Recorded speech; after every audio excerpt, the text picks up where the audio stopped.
Hey there, friends. This is Stephanie Bennett coming at you in the secret place, Psalm 91. I'm so happy that you're here and that you've joined me today. This week, we're talking about something that I read in World Magazine. It's an article. Here's this article called A Tale of Two Chatbots. And there was so much in that was just really interesting. A good friend of mine sent it along and asked me to read it, and we had some good conversation about that. I think that the chatbot issue the AI issue is worrying many people. I've heard a lot of worrisome details about it as myself, and I've had some really good conversations in the last month or two with some web developers and AI developers who are finally, thankfully, reaching out saying we need some people with the philosophy of communication. We need some people to help us ground what we're doing in ethics. And so I'm encouraged about that. But there was something that was particular in this article that I wanted to share with you guys, and it was a chatbot, a Christian counseling chatbot that a doctoral student who is also a PhD candidate created, thinking that it might help those who live their lives really mainly on the screen. They work on the screen. They have interaction with friends on the screen. Maybe many of us do that too. But he created this, what he calls a digital shepherd, and he thought that it might be helpful for people who are lonely and don't get much of a chance to get out, don't get much of a chance to interact with others interpersonally.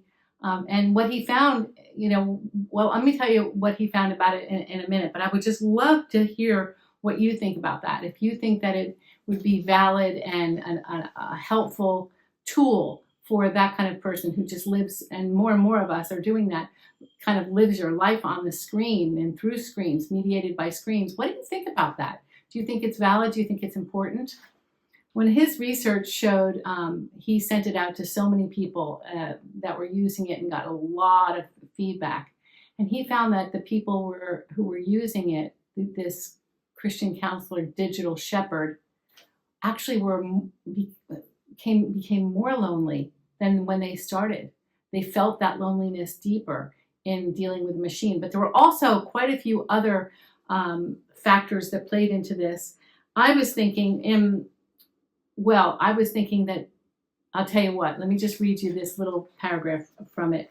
A man from Dallas Theological Seminary, a professor, said, its prayers, this digital shepherd, if you ask it to pray for it, its prayers probably don't carry God's blessings, though the Holy Spirit could use the language model to voice a prayer to me that I needed to hear at that moment. But more importantly, the influx of prayer requests shows the church has a gap to fill, reaching lonely people. Christians should seize that ministry opportunity, he said. We all go to chatbots. We all go to chatbots because they're so much kinder and they listen. If we could learn to be that way, I think we'd have something to offer. They're kinder and they listen. What is that all about? I mean, that is the saddest thing, one of the saddest things I've ever heard, that you've got to get a machine so that you can feel heard and listened to, and you can get some kind of empathic words. That is so sad. Do you find that sad? I found that very sad.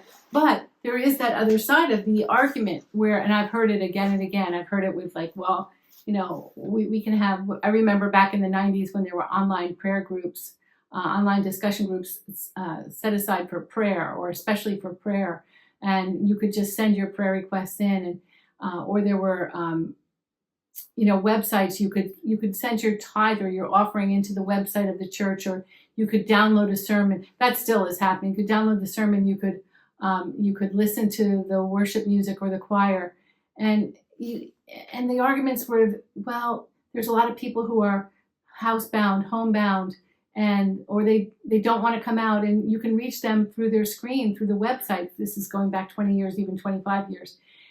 The argument was there, like, what are we going to do? Just leave them to, leave that, it's a mission field. Are we going to just leave it and not touch it because we don't like it, because it's not personal enough?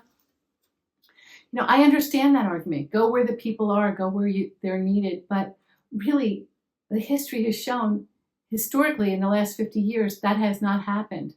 The more we depend on our technologies, the less we use those human faculties and competencies that take time to learn, like interpersonal communication.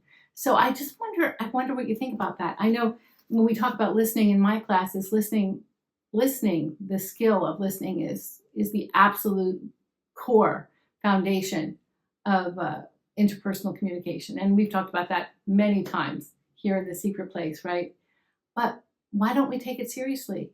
Why is there no training on listening in seminaries? How come we don't take it so seriously and we just talk about it as if it's fluff? I'm telling you something. I know some really great listeners now. There's a few people in my life who are really good listeners. And what a difference it makes when I know that they are really listening and trying to help me make sense of what I'm saying. And when I give that back too to my friends and to mentees, I know it makes a big difference in their lives. It makes such a big difference in my life. So I mean, I'm not wanting to what's what I'm looking for, like demonize the technology, demonize the AI. There's plenty of possibilities in it. And again, we've talked about this before too. But how about just demoting it? How about finding ways not to elevate it, not to make it, oh, AI knows everything, or there's a chatbot for everything, or I can just fill out the kind of friend I want, and that can be my best friend, and she or he can have all the qualities that I teach it, because it's a large learning model. I can teach it. That's a lot of effort to put in. How about just making a call? How about just trotting over to your neighbor's house or apartment and asking if they want to have a cup of tea? Or that's not just a grandmotherly thing to do. How about you make so I have a friend who loves to make banana bread, and she just gives it all over to when I've been with her so many different times. She's got banana bread. She's giving it out to the doorman at the apartment complex. She's giving it out to the mailman. She's giving it out to her neighbor. It's a beautiful thing. Now, listening is different than those kind of acts of kindness, but it's all part of being a real person. And I think what we're dealing with AI is not so much whether it's a good tool or a bad tool, or will it destroy the earth as we know it, or civilization as we know it. It's not really about that. God's got that under control. He knows all about it. It's really about personhood. And will we respect personhood? Will we say personhood is more than a concept? The third chapter, I believe it's the third chapter of Genesis, the second creation account, where God said, he created man and breathed life into him, and he became a living soul. You are a living soul. I am a living soul. If we have to interact with these, they're not intelligent machines. It's a false name, the artificial intelligence, but these large language models that can help us with so many things, that's fine. But not when it starts taking time away, precious time away, from our primary relationships, our families, our friends, even our colleagues at work. I feel strongly about this. Can you tell? What do you think? Let me hear from you. I'd love to hear from you and have a little dialogue in our comment section, okay? In the meantime, have a great, great day, and I will talk to you again soon. Bless you. Bye-bye.